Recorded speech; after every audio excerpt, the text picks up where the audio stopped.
Europa sigue su andada contra Estados Unidos. Muy buenas tardes. Ahora a Alemania se le ha sumado también Francia, que considera que los americanos están jugando sucio con las ayudas masivas que están dando a empresas que invierten en renovables en Estados Unidos. De hecho, el ministro francés de Finanzas ha dicho que los estadounidenses están utilizando una estrategia china. A las quejas por los efectos de la ley de reducción de inflación en Estados Unidos, ahora también los europeos se suman a las críticas por la ley del clima estadounidense. Bruno Le Maire, ministro de Finanzas francés, ha dicho que esa ley muestra que Estados Unidos ha adoptado una política industrial como la de China, donde se da más subsidios a las empresas que impulsan la producción doméstica.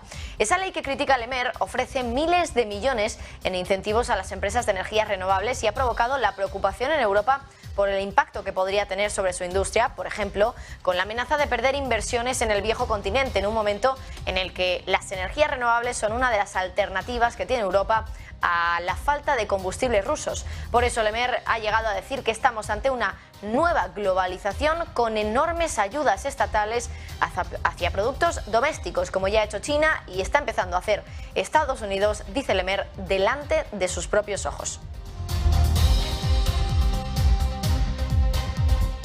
Y hablando de estrategia china, ¿se acuerdan de ese misterioso comprador de oro del que hablábamos en las últimas semanas? Bueno, pues hace apenas un ratito, hace unas horas, hemos conocido quién está detrás de esas compras masivas, y es China. Ojo, porque según Javier Echeverry desde Active Trades, eso estaría todo pensado y sería una gran estrategia para sacar su yuan digital justo en el momento en el que Europa esté hundida en la recesión. Escuchen lo que nos decía hoy Javier Echeverry. Te compro el oro a ti, Rusia, para aumentar mis reservas de oro, y si me da la gana sacar mi yuan digital respaldado por oro, primero voy a tener mucho más oro y segundo yo voy a ser quien elija el momento. Cuando de verdad sea indispensable una tabla de salvación, cuando de verdad la recesión en Occidente sea más profunda, ahí será cuando yo decida en qué momento voy a encender el motor, como tú dices, y voy a fijar yo los precios y voy a fijar yo el movimiento. Por tanto, China es un país estratégicamente brillante y es algo que hace muy bien durante miles de años. Es una cultura milenaria que durante miles de años ha trabajado muy bien con estrategia, y a pesar de que vemos que su dirigente Xi Jinping es un tipo muy vehemente y nos da la sensación como poco paciente, no hay que olvidarse de esa cultura ancestral que tienen de prever, de paciencia, de estructurar, de ir haciendo miguitas. Ya desde hace prácticamente 15 años en África tienes todos los aeropuertos llenas de empresarios chinos con capital en efectivo comprando al minero chiquitito, ese que consigue sacar medio kilo de la mina, ese que consigue, se lo compran allí directamente desde hace 15 años. Y por cierto, hablando también de Rusia, el Parlamento Europeo ya ha votado, la mayoría han apoyado reconocer a Rusia como un Estado patrocinador del terrorismo. Lo han hecho, según han explicado, por las acciones crueles e inhumanas cometidas contra Ucrania y sus ciudadanos desde el comienzo de la invasión. La resolución ha sido aprobada por una abrumadora mayoría, 494 votos en contra frente a los 58 que han votado a favor, con 44 abstenciones durante la sesión plenaria que se ha celebrado hoy de forma mensual en Estrasburgo. Y vamos con otro asunto, porque la Unión Europea ya tiene una horquilla de precios para su tope al petróleo ruso. Está discutiendo limitar el precio del crudo a entre 65 y 70 dólares el barril. El rango está muy por encima del costo de producción de Rusia y es más alto de lo que algunos países ya habían estado presionando. Además, Rusia ya está vendiendo su crudo con descuentos, por lo tanto, un tope alto puede tener un impacto mínimo en el comercio.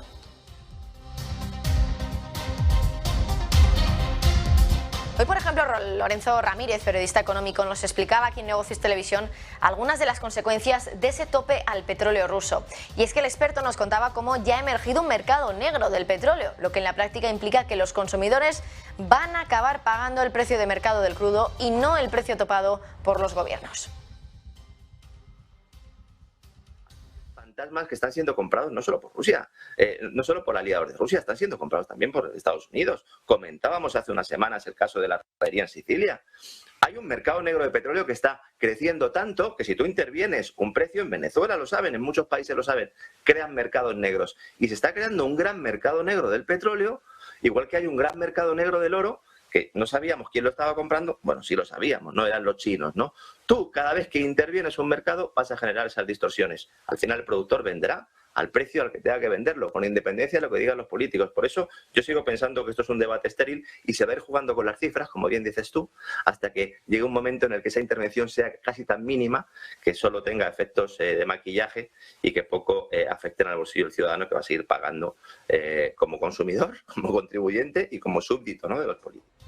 Mientras tanto, las tarifas de los petroleros se están disparando a unos niveles astronómicos. Un aumento que está pesando sobre el comercio de crudo 2 semanas antes de que despejen las incertidumbres sobre las reglas que van a mantener los flujos de tan ansiado combustible.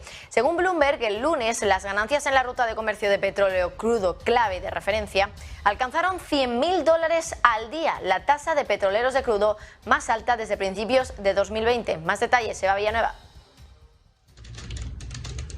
Muy buenas. Mientras continuamos a la espera de conocer ese tope definitivo al precio del petróleo ruso y en plena cuenta atrás para que la Unión Europea imponga las sanciones a las importaciones del mismo, las tarifas de los petroleros se disparan hasta niveles astronómicos. Un aumento que está pesando sobre el comercio de crudo 2 semanas antes de que se despejen finalmente las incertidumbres sobre las reglas que van a mantener los flujos de tan ansiado combustible. Según Bloomberg, el lunes las ganancias en la ruta del comercio del petróleo crudo clave de referencia alcanzaron los $100.000 por día diarios. Es la tarifa de los petroleros de crudo más altas desde principios de 2020, justo antes de que el COVID agotase la demanda mundial de petróleo. El motivo que justifica estos precios disparados no es otro que el efecto de las sanciones internacionales y las rutas que se toman para esquivarlas. Los petroleros enfrentan viajes más largos. Los cargamentos de petróleo ruso que parten desde los puertos bálticos de Rusia enfrentan largos viajes, incluso de meses, para alcanzar Asia, que ahora se ha convertido en su mercado de exportación clave, muy distinto a cuando enfrentaban tan solo una semana de trayecto hasta Rotterdam, en los Países Bajos. Con todo, una vez que entre en vigor el embargo europeo y el tope de precios, la escena se complicará. Algunos analistas, según Bloomberg, dicen que no hay suficientes petroleros no occidentales disponibles para transportar los volúmenes actuales de petróleo ruso a los mercados. Sin embargo, hay otros que creen que el comercio se está preparando para esa nueva etapa y de ahí que se estén registrando un aumento en la compra de embarcaciones de entidades desconocidas en las últimas semanas. Un movimiento que explican y que apuntan a que Rusia se estaría preparando para copiar las tácticas que ya desarrollaron Irán y Venezuela para hacer frente a las sanciones de Estados Unidos.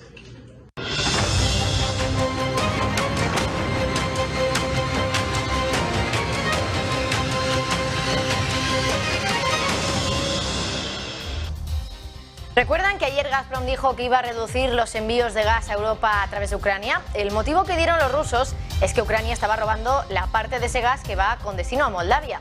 Pero ahora Moldavia y Ucrania han salido a desmentirlo. Dicen que es falso que los ucranianos estén robando el gas que pasa por su territorio y que va a Moldavia.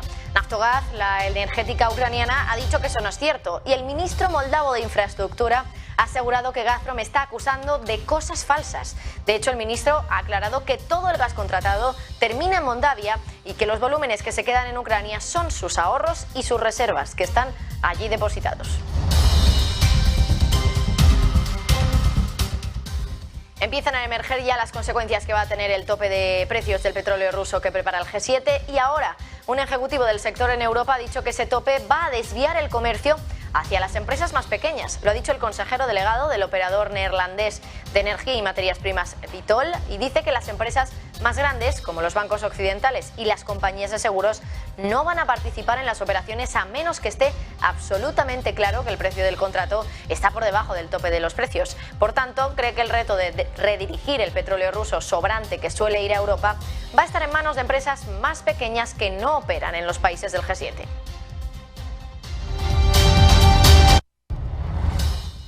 Y Europa podría evitar la escasez de gas este invierno, pero también el próximo. Así lo aseguran desde Trafigura Group, uno de los comerciantes de productos básicos más grandes del mundo.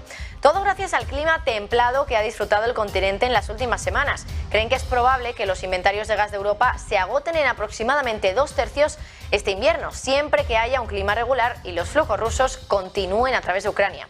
Esto significa que la región podrá sobrevivir este periodo invernal y podría tener también suficiente reserva de combustible para ayudar a evitar una crisis el próximo año también.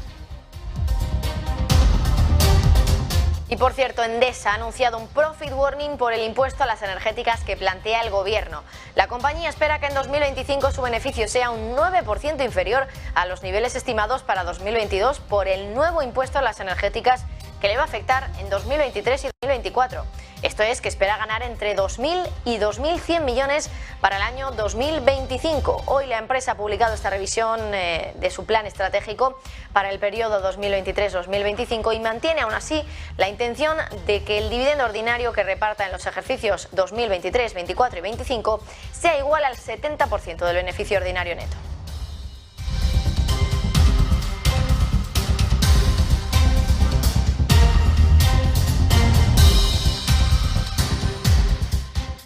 Y hoy hablamos también de Credit Suisse porque ha puesto negro sobre blanco el efecto de sus escándalos sobre el dinero que tienen los clientes depositados en el banco.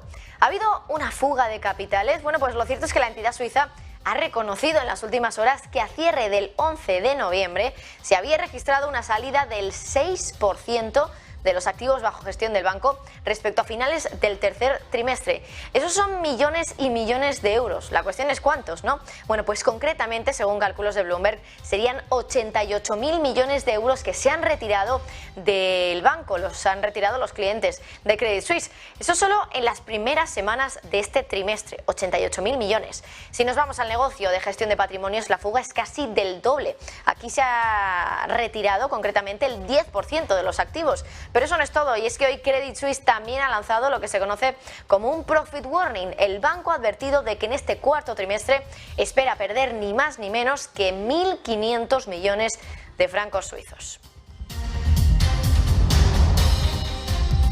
Y llega el día de las actas de la FED. Esta tarde, a las 8 hora peninsular, se van a publicar los documentos que revelan cuáles fueron las conversaciones que se dieron en el Comité de Mercado Abierto de la última reunión de la Reserva Federal. Y aunque la reunión queda vieja porque entonces todavía no teníamos lo que muchos consideran como el punto de inflexión, que es ese dato de inflación de octubre que fue mejor de lo esperado y los mercados reaccionaron pues a esa noticia, lo cierto es que las actas llegan en un momento relativamente bajo del VIX. Y es que el índice de volatilidad más o menos ahora está en torno a los 20 puntos. Las últimas veces que ese índice ha estado en ese nivel este año ha coincidido con la publicación de actas de la FED. Ocurrió en abril y en agosto, como pueden ver en el gráfico. Y en ambos casos, semanas después, ese VIX se disparó hasta los 34 puntos como máximo. Lo que viene básicamente a sugerir que podríamos sufrir un fuerte aumento de volatilidad en las próximas semanas. Así que estén muy atentos, desde luego, al movimiento del VIX después de estas actas de la Reserva Federal. Y el Banco Central Europeo lleva meses retrasando la conversación sobre la reducción de su balance, el verdadero elefante en la habitación, desde luego. Pero ahora Luis de Guindos, el vicepresidente de la institución, parece haber activado la conversación. Hoy en un evento en Madrid organizado por Deloitte y ABC, de Guindos ha dicho que está a favor del quantitative tightening pasivo. ¿Qué es esto? Bueno, básicamente reducir el balance de una forma más light. En lugar de vender bonos directamente, lo que provocaría una presión vendedora brutal sobre el mercado de deuda, de Guindos prefiere reducir el balance de una forma más suave, solo dejando vencer los bonos sin comprar nuevos títulos con el dinero que se recibe de esos bonos. El vicepresidente del BCE ha insistido en que el quantitative tightening debe ser aplicado de forma prudente y cautelosa. ¿Tiene miedo de Guindos, por tanto, de reducir el balance? También a la siguiente pregunta: ¿por qué se asustan tanto los banqueros centrales con la reducción de sus balances? Bueno, principalmente por el miedo a lo desconocido, ¿no? Nunca antes los bancos centrales habían inyectado tanto dinero al sistema y por tanto nunca antes habían tenido que retirarlo. Por eso no son conscientes de las consecuencias que esto podría tener. Y de hecho, además hay un muy mal precedente, el fenómeno conocido como taper tantrum de 2013. Entonces la Fed todavía estaba comprando bonos y aumentando balance para combatir la crisis financiera, pero Ben Bernanke, el entonces presidente de la Fed, decidió que hasta aquí habían llegado y que iban a empezar a dejar de comprar bonos. Solo esas palabras, ese anuncio, provocó que la rentabilidad del bono a 10 años en Estados Unidos se disparara casi 150 puntos básicos en tan solo unos meses. Lo están viendo ustedes en el gráfico. Es cierto que este año esos mismos bonos, el bono a 10 años, ha repuntado en 200 puntos básicos respecto a su rentabilidad. Y además, todavía los bancos centrales no han empezado a vender los muchos títulos de deuda que tienen en sus balances. Por lo tanto, parece que está fundamentado ese miedo que tienen a reducir balance. Bueno, ya lo saben, las rentabilidades de los bonos este año se han disparado. Por ejemplo, las letras a 6 meses en Estados Unidos están pagando una rentabilidad del entorno al 4,6% a 6 meses. Pero hay un aspecto clave aquí y es que ya saben que el dinero se va siempre al sol que más calienta. O dicho de otra manera, se va al activo que más rentabilidad le da. Y ahora es más rentable invertir en letras a 6 meses en Estados Unidos que invertir en ladrillo, que comprar casas. ¿Cuáles son los datos y qué consecuencias podría tener esto para el mercado inmobiliario? Cuéntanos, Javier del Valle. Muy buenas tardes, Marta. Este es el gráfico que está asustando a los inversores inmobiliarios. Un gráfico que publica Nick Gerli y que muestra cómo ahora mismo pagaría más el interés de una letra del Tesoro a 6 meses que el rendimiento que podríamos obtener del mercado inmobiliario. Como pueden ver, en línea amarilla estaría ese interés que ha subido tanto durante este último año, obviamente porque la Fed ha mantenido esas subidas de tipos, ha forzado esas subidas de tipos, y también nos pondría en línea azul ese cap rate, que es el interés, el rendimiento que podríamos sacar del mercado inmobiliario. Y como pueden ver, dice que ahora llega un momento en el que las letras a 6 meses están pagando más que un activo inmobiliario. No olvidemos además que en Estados Unidos, y esto lo recarga Nick Gerli, hay de 20 a 25 millones de viviendas que pertenecen a inversores. ¿Qué quiere decir esto? Que su objetivo no es tenerla como una vivienda de uso, para vivir con familia y disfrutarla, sino su objetivo es tenerla para generar un rendimiento. Y esto es muy importante porque desde que el inversor vea que no se genera el mismo rendimiento que otros activos más seguros o no se genera un rendimiento superior, podría empezar a vender y a rotar esa cartera a otra serie de activos. Además, hemos visto las rentas dispararse durante todo el último año y los anteriores, y ahora parece ser que muchos indicadores como el Zillow o indicadores más adelantados estiman que las rentas podrían empezar a caer. Por otro lado, otros datos como el de RealPage acaban de reportar que la demanda de apartamentos acaba de caer a un mínimo que no veíamos en 30 años. Así que sin duda están siendo noticias malas para el mercado estadounidense y ahora mismo los inversores pues tienen miedo y se preguntan si realmente es la mejor inversión o hay otros activos que pueden dar un mejor rendimiento a un menor riesgo. 2022 desde luego ha sido un año catastrófico para la bolsa, pero ¿hasta qué punto ha tenido esto que ver con la gestión de la Reserva Federal de la masa monetaria? Es decir, con la cantidad de dinero que hay en el sistema y sobre todo con la cantidad que se ha retirado de ese sistema este año tras el giro de 180 grados en la política monetaria de la Fed. Bueno, lo cierto es que hay un gráfico que muestra que en 2022 ha ocurrido algo insólito que no ha pasado nunca en los registros que tenemos desde 1959. Y es que es la primera vez en ese tiempo que la masa monetaria conocida como M2 cae en el acumulado del año. Recuerden, la M2 es la masa monetaria que agrupa monedas y billetes en manos del público, reservas de los bancos, depósitos a corto plazo, libretas de ahorro, cuentas a la vista y los acuerdos de recompra diaria. El resto de años, como pueden ver ustedes, todo ese dinero no ha dejado de crecer, siempre estaba en verde ese porcentaje, pero ahora, en 2022, es la primera vez que esa masa monetaria ha descendido, ha caído un 0,3%. Hasta entonces no se había registrado nunca una bajada en la M2 en este gráfico que se remonta a 1959. La subida más baja se dio en el 94 con un repunte del 0,3% y en 2020 se registró el mayor aumento en la historia de la masa monetaria con un 25% de crecimiento solo ese año. Hoy también hemos conocido el batiburrillo de datos de PMI en Europa y aunque seguimos en terreno contractivo por debajo de los 50 puntos, lo cierto es que cada vez los datos son menos negativos. Hoy se ha publicado el PMI de la eurozona, de Francia, de Alemania o del Reino Unido, todos adelantados. Y aquí pues se demuestra que la actividad empresarial en la eurozona ha caído en noviembre por quinto mes consecutivo, pero pese a que el ritmo de declive sigue siendo el segundo más agudo desde 2013, sin contar con los meses de confinamiento, lo cierto es que ha introducido una ventana de oxígeno y es que el PMI adelantado ha mejorado hasta los 47,8 puntos en noviembre frente a los 47,3 anteriores. Esto se debe a los menores problemas de suministro y a las menores presiones inflacionarias. No obstante, el sentimiento empresarial sigue siendo pesimista, mientras que la demanda continúa disminuyendo a un ritmo marcado que ha provocado que se dé un retroceso con respecto al crecimiento del empleo en noviembre. La actividad manufacturera y de servicios también ha aumentado inesperadamente, según S&P, y mientras se enfría la inflación y mejoran las expectativas de producción futura, aparecen, eso sí, visos de que si bien la recesión no se borra del horizonte, sí que hay margen para pensar que puede ser menos profunda de lo previsto con anterioridad. Bueno, y para analizar estos datos de PMI y todo lo que hemos hablado respecto al quantitative tightening, reducción de balance de los bancos centrales, vamos a hablar con Rafael Ojeda, que es analista macro global de Fortress Funds SICAV. Rafael, muy buenas. Hola, buenas tardes. Bueno, en primer lugar te quería preguntar por los datos de PMI. Parece que arrojan un poquito de luz al final del túnel. No sé cómo los has visto en el día de hoy, Rafael. Bueno, pues el dato no es malo. A ver, podría ser mejor. Pero lo que nos viene a indicar el dato de PMI es que probablemente, si bien es bastante probable que caigamos en una recesión, en Estados Unidos ya se está descontando y en Europa lamentablemente también vamos a caer en recesión, todo apunta a que probablemente es una recesión bastante más débil de lo que algunos auguran y por tanto, bueno, pues podemos salir de ella reforzados, ¿no? Lo cierto es que es difícil escapar de la misma porque la Reserva Federal va a apretar lo que haga falta para enfriar la economía y eso incluye pues entrar en recesión. Rafael, por cierto, voy a pedirles a mis compañeros que recuperen uno de los gráficos que les mostrábamos antes, que relacionaba un poco la volatilidad con las actas de la Reserva Federal. Y es que habíamos visto ese gráfico del VIX, como veíamos que en las últimas veces en las que hemos visto ese VIX en torno a los 20 puntos, ahí lo tenemos, que lo pueden ver los espectadores. Bueno, pues lo cierto es que siempre ha coincidido más o menos con las actas de la Reserva Federal, fue en abril y fue también en agosto, y un poquito más tarde, semanas más tarde, hemos tenido un repunte bestial de la volatilidad, subiendo incluso hasta los 34 puntos más o menos de máximo en ambas ocasiones, en abril y en agosto. No sé si va asociada a la publicación de las actas de la Reserva Federal cierta volatilidad, si podríamos verlo ahora, no sé.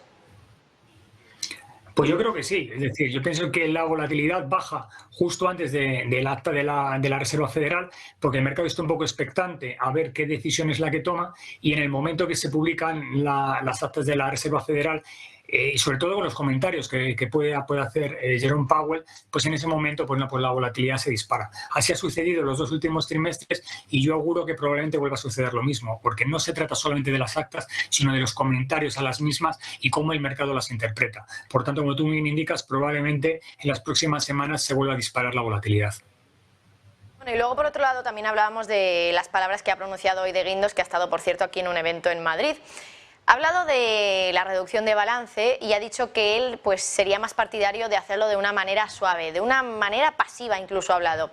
Entiendo que se refiere básicamente a no vender bonos directamente, bonos que tiene ahora mismo el Banco Central Europeo en su balance, sino dejarlos vencer y con el dinero que recupera del vencimiento de esos bonos no comprar nuevos bonos. Por lo tanto, sería una forma pasiva, como ha dicho hoy Luis de Guindos, de intentar reducir un poco el balance. No sé si esto es porque los banqueros centrales tienen miedo quizá de la reacción que podría sufrir el mercado de deuda teniendo en cuenta la fuerte caída que ya ha sufrido los precios de los bonos. No sé si el hecho de que estuviera el Banco Central Europeo ahora añadiendo presión vendedora podría provocar todo un desastre. ¿Cómo lo ves? Pues yo pienso un poco como bien indica, es decir, vamos a ver, el dejar vencer los bonos aparte de lo que genera es mucha previsibilidad. Es decir, bueno, al dejar vender los bonos, no solamente no realizas ventas, sino que los dejas vencer, sino que además absolutamente cualquiera en el mercado puede saber exactamente cuáles son los bonos y en qué momento se van a producir esas eliminaciones de los mismos. Mientras que se producen ahora ventas, bueno, pues el mercado lo primero que puede pensar es qué bonos son los que se venden, qué tramos son los que se venden y a qué ritmo, ¿no? Entonces, el dejarlos vencer, pues digamos que genera una previsibilidad muy grande y eso el mercado lo puede entender mejor. El mensaje que daría de una venta masiva de bonos, bueno, pues podrían entender el mercado que se están precipitando o que hay algo detrás. Dejarlos vencer es sencillamente, bueno, pues os hicimos un favor, compramos estos precios y ahora, bueno, pues los dejamos morir. Entonces, lo que hacen es básicamente que el mercado se vaya ajustando de una manera mucho más soft. Cierto, Rafael, hay una cosa que me viene rondando la mente desde hace semanas ya, y es que muchos piensan que a lo mejor cuando ahora ya llegue la recesión y los tipos de interés tengan que inevitablemente volver a bajar, vamos a ver también cómo bajan las rentabilidades de los bonos. Pero sí que es cierto que si vemos cómo los bancos centrales empiezan a reducir balance, entiendo que al final con esas ventas o quizás sin las compras que puede hacer el Banco Central en el sector de los bonos, en el mundo de los bonos, puede que sigamos viendo, a pesar de que los tipos de interés de los bancos centrales empiecen a bajar, puede que sigamos viendo unas rentabilidades de los bonos altas, porque me parece que era Morgan Stanley o Goldman Sachs, no recuerdo, que hacía unas horas también decía que hasta 2024 incluso la rentabilidad del bono a 10 años en Estados Unidos podía estar por encima del 4%. Entonces, quizá no tiene tanto que ver con la subida de los tipos de interés o la bajada en este caso, sino también con el balance de los bancos centrales. Puede ser. Al final es un efecto que compensa al otro, ¿no?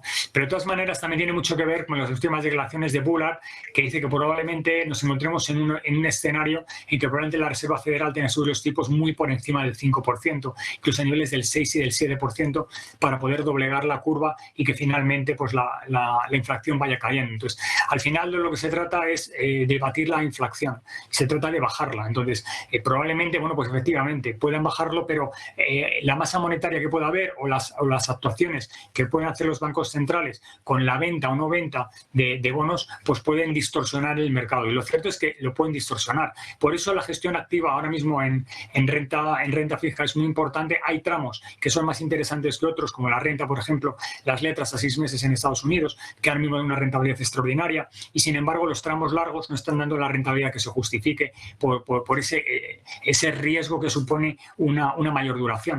Pero bueno, ahora mismo la renta fija está ahora mismo en un momento crítico y habrá que ver hacia dónde tira.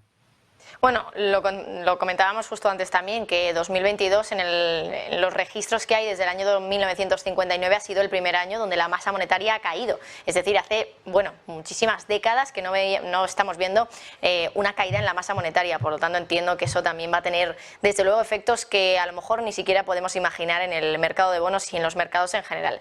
Por cierto, por último quería preguntarte por Credit Suisse, porque hoy ha lanzado un profit warning, ha dicho que en este último trimestre espera perder 1.500 millones de francos suizos, unos 1.600 millones de euros, que desde luego pues es una cantidad impresionante. Pero es que además lo que me ha resultado más interesante es lo que ha dicho sobre la fuga de capitales, fuga de dinero del propio banco. Claro, eso al final es lo que podemos entender que puede suceder cuando respecto a un banco hay una pérdida de confianza, ¿no? Que los clientes quieran retirar el dinero que tienen en las cuentas de ese banco. Lo que ha dicho Credit Suisse es que se han retirado concretamente en las primeras semanas del cuarto trimestre un 6% de todos los activos que tienen bajo gestión. No han dicho la cantidad exacta, pero Bloomberg, por ejemplo, había calculado que podían ser unos 88.000 millones de euros.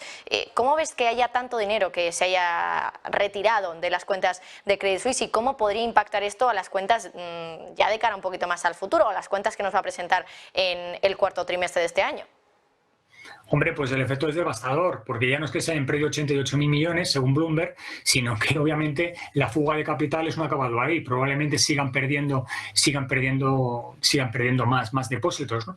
Pero además no solamente es el dinero que pierden, ¿no? Sino que digamos que dejan de ser un player fundamental en los mercados y probablemente les cueste mucho atraer talento para la firma y sobre todo, bueno, pues capitales para la misma. Es un mercado extraordinariamente competitivo y ahora mismo hay muchas opciones para no trabajar con Credit Suisse, ¿no? Lo que está claro es que Credit Suisse ha escondido muchos muertos debajo de la alfombra y ahora lo que está haciendo es levantar la alfombra y sacar todo lo que hay debajo, ¿no? Entonces, El problema es un problema de credibilidad y de confianza muy grande y le va a costar bastante levantar el vuelo. Lo cierto es que yo entiendo perfectamente el problema y lo cierto es que probablemente en los próximos trimestres va a dar muy malos resultados y tendrá que cambiar claramente su perfil, dar muchas explicaciones y un lavado de imagen muy importante. Ahora mismo el marketing es clave en esta empresa. Bueno, pues desde luego que lo que estamos viendo es lo que a lo mejor pues muchos pueden pensar que es una crónica de una muerte anunciada, pero desde luego una muerte lenta, porque desde que hemos empezado a hablar de cómo los precios de los CDS, los spreads de los CDS de Credit Suisse empezaron a dispararse y hasta ahora pues ya han pasado varias semanas y por el momento el banco sigue ahí, se ha retirado mucho dinero, pero es cierto que a lo mejor podrías venir un poquito más para largo. Rafael Ojeda, como siempre, muchísimas gracias. Gracias a ti. Adiós, buenas tardes. Bueno, nosotros seguimos con más noticias del día de hoy porque en un momento en el que incluso los que más saben ya verbalizan que esperan una recesión, hoy el gobernador del Banco de España ha lanzado una alerta. Pablo Hernández de Cos ha sugerido que Europa no sería capaz ahora de enfrentar una crisis severa. Ha dado tres motivos. Por un lado, dice y cita la falta de unión bancaria. Ha recordado que no tiene sentido que un banco sea supervisado en Frankfurt, que su quiebra sea gestionada en Bruselas y que sean los países, cada uno individuales, los que pagan por la caída de ese banco.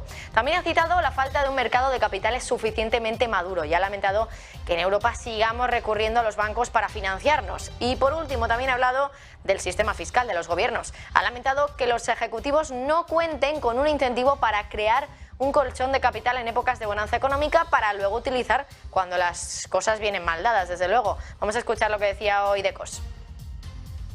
Hay que reconocer que el marco sigue careciendo de algunos componentes esenciales, en concreto en lo que respecta a su capacidad para afrontar una crisis severa, pero también otras cuestiones que afectan incluso al desarrollo en condiciones normales de las economías europeas. Y el primero tiene que ver con, y me permiten que le coloque en el frontispicio de las reformas que se necesitan, es completar la unión bancaria. No tiene sentido que tengamos un sector bancario que es supervisado en Frankfurt, que en el caso de que haya un problema en un banco sea resuelto en Bruselas y, sin embargo, las consecuencias económicas de esa potencial resolución sean identificadas y sean, pagadas por un país individual. La segunda prioridad a la que quería dedicar un minuto está relacionada con la necesidad de que la Unión Económica y Monetaria cuente con unos mercados de capitales adecuadamente desarrollados e integrados, es lo que se conoce, como saben, con el proyecto de unión de los mercados de capitales. Europa tiene, por un lado, unos mercados de capitales muy poco desarrollados, sigue siendo una economía muy bancarizada, es uno de los principales desafíos.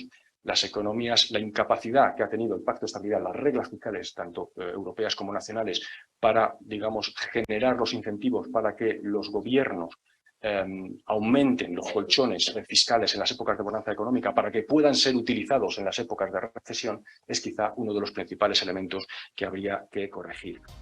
Y se lo decíamos al principio de este informativo, ¿recuerdan la crisis de los puertos y esos cuellos de botella que estaban estrangulando al comercio marítimo mundial? Bueno, pues hace justo un año ese era el fenómeno que atemorizaba al mundo y por eso ahora, un año más tarde, hemos querido retomar ese asunto y actualizarlo. ¿Cómo están los puertos que hace un año estaban congestionados con decenas de buques haciendo cola para entrar?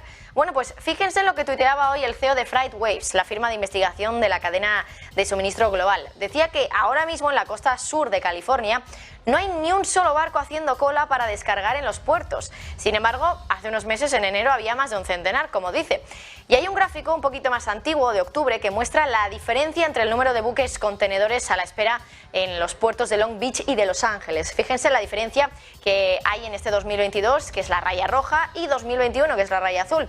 A diferencia de 2021, a finales, pues teníamos como, se superaba ese centenar de barcos y ahora ya no hay pues ninguno, como ha dicho el consejero delegado de esta empresa de análisis.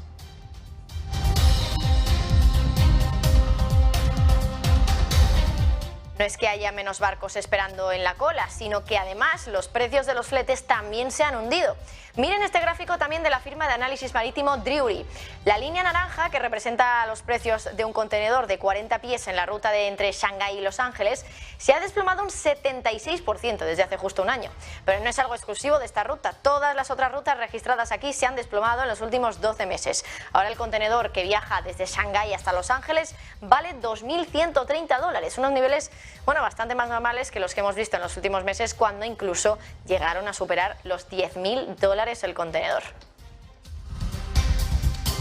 Bueno, desde luego que todo esto de la crisis de los puertos o de la falta de crisis nos hace preguntarnos muchas cuestiones. Vamos a intentar resolverlas con Miquel Serracanta, que es director del Máster de Supply Chain Management en EAE Business School. Miquel, muy buenas. Hola, buenos días, buenas tardes a todos.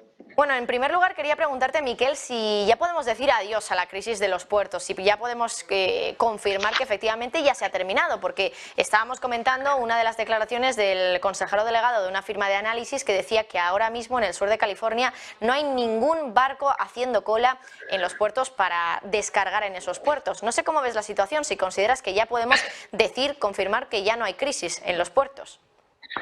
Bueno, a ver, yo os diría a todos, bueno, en primer lugar, gracias por la invitación. Yo os diría a todos que lo que está pasando es que ahora justamente ha habido un cambio en Estados Unidos y la mayoría de contenedores que llegan a Estados Unidos de Asia o también de Europa se han desviado el tráfico y ha pasado de la costa oeste a la costa este. Es decir, es verdad que en Los Ángeles y Long Beach ahora no hay colapso como había hace unos meses o hace un tiempo.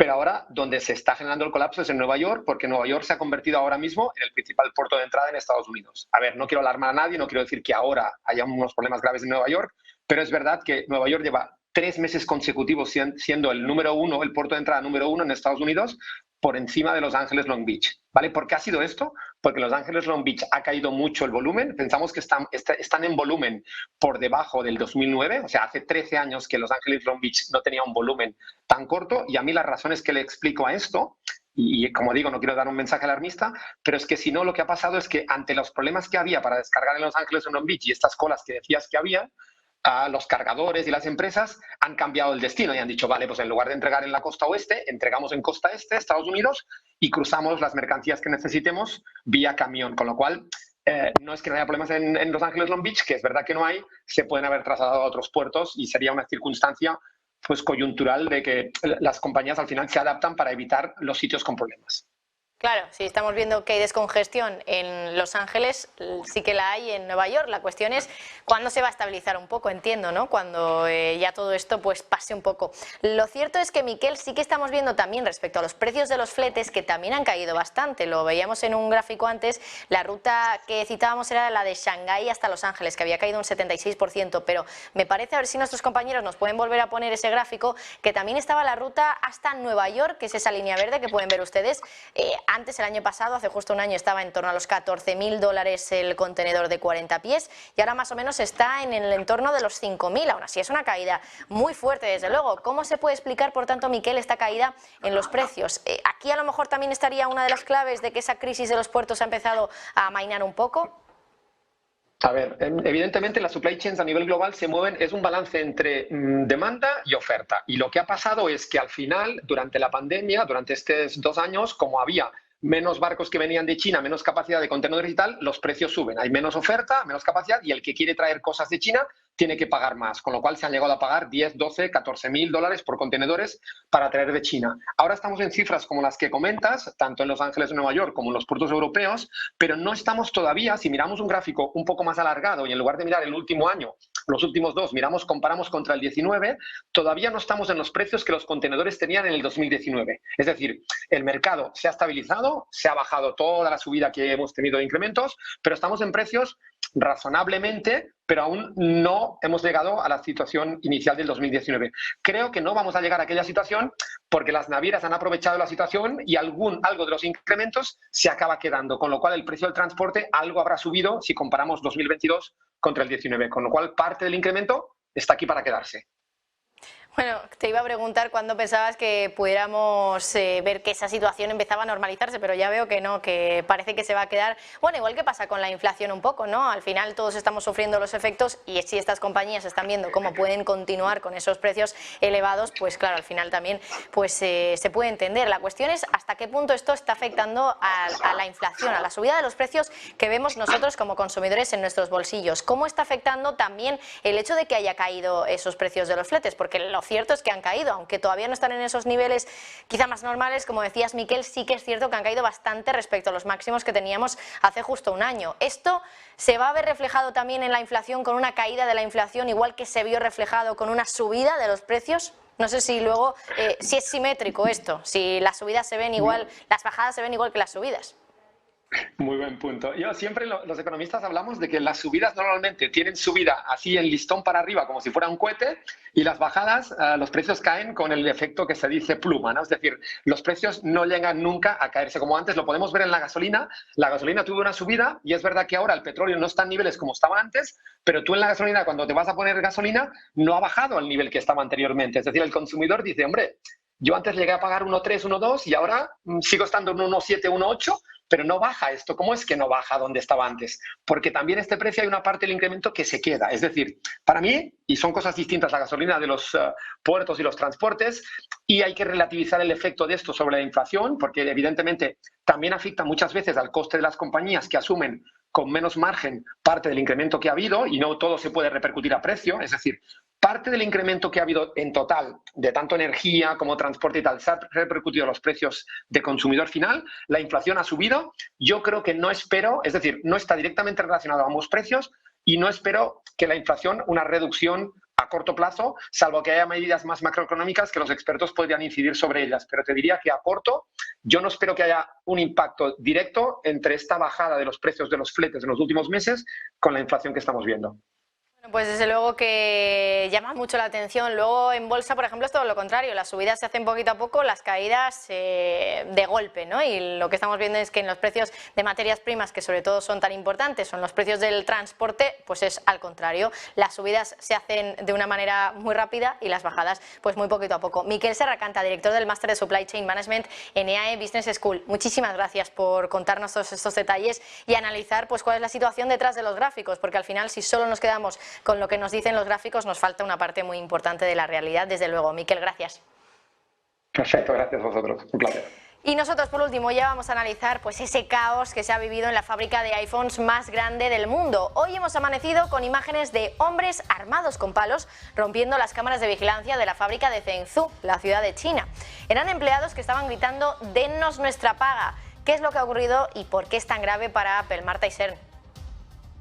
La cadena de suministro de Apple se tambalea. La mayor fábrica de iPhone del mundo vive una jornada de disturbios por el creciente descontento de sus trabajadores y Apple ya ha comunicado que es muy posible que muchos de sus iPhone se retrasen más de la cuenta y lleguen pasada la Navidad.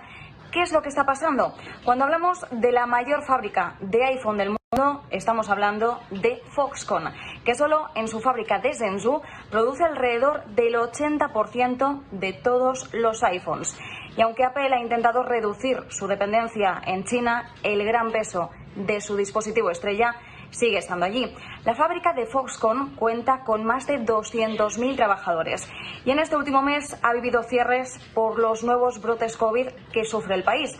Los trabajadores denuncian las pobres condiciones en las que viven, inseguridad sanitaria, mala alimentación e incumplimiento de los contratos.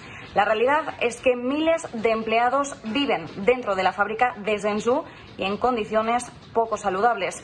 Foxconn defiende su gestión de circuito cerrado, es decir, que tiene miles de empleados viviendo donde trabajan sin contacto con el exterior para cumplir con los contratos de envío de iPhones. Y claro, ¿cuál es el problema? Que tener a miles de empleados encerrados juntos y además en medio de brotes COVID, pues desde luego no es la mejor de las ideas. La producción de iPhones se ha visto interrumpida en las últimas semanas debido a esos cierres por COVID y por los contagios que han sufrido sus trabajadores. Para revertir esta situación y llegar a tiempo con las entregas, Foxconn ha contratado a nuevos trabajadores. Se habla de unos 100.000, a los que también ha metido en habitaciones para convivir en la fábrica con los trabajadores antiguos. Algo que también han denunciado los empleados porque supone un riesgo mayor de contagio. Foxconn ofreció bonificaciones a estos nuevos trabajadores reclutados en noviembre y a los antiguos empleados también les prometió una remuneración extra por cada día que acudiesen al trabajo, porque algunos dejaron sus puestos por temor a contraer la enfermedad. Una bonificación que al parecer se va a retrasar y esta ha sido la gota que ha colmado el vaso del descontento. Los trabajadores han iniciado protestas alrededor de una de las áreas de alojamiento de la fábrica después de conocer que Foxconn podría no cumplir con esa promesa salarial. Se han enfrentado a decenas de policías y los vídeos que circulan en redes muestran escenas caóticas en Zhengzhou. El descontento va en aumento y no es para menos. Un merecido revés para Foxconn y un revés, desde luego, para Apple. El centro neurálgico de su dispositivo estrella ha estallado. Bueno, pues habrá que ver también cuáles son las consecuencias para Apple, consecuencias también las que podría tener la reducción del balance del Banco Central Europeo, porque como les contábamos en el día de hoy, Luis de Guindos ya ha activado de nuevo esa conversación, ese elefante en la habitación, parece que ya ha querido darle visibilidad a esa reducción del balance y dice que cuidado, que él es partidario de hacerlo de forma pasiva, es decir, no vender directamente bonos porque, como nos decía Rafael Ojeda, eso podría provocar una auténtica distorsión en el mercado de deuda. Con esto nos despedimos, les dejamos ya en unos minutitos con Rolling Stocks a partir de las 3 de la tarde con Marta Isern. Muchas gracias por estar ahí.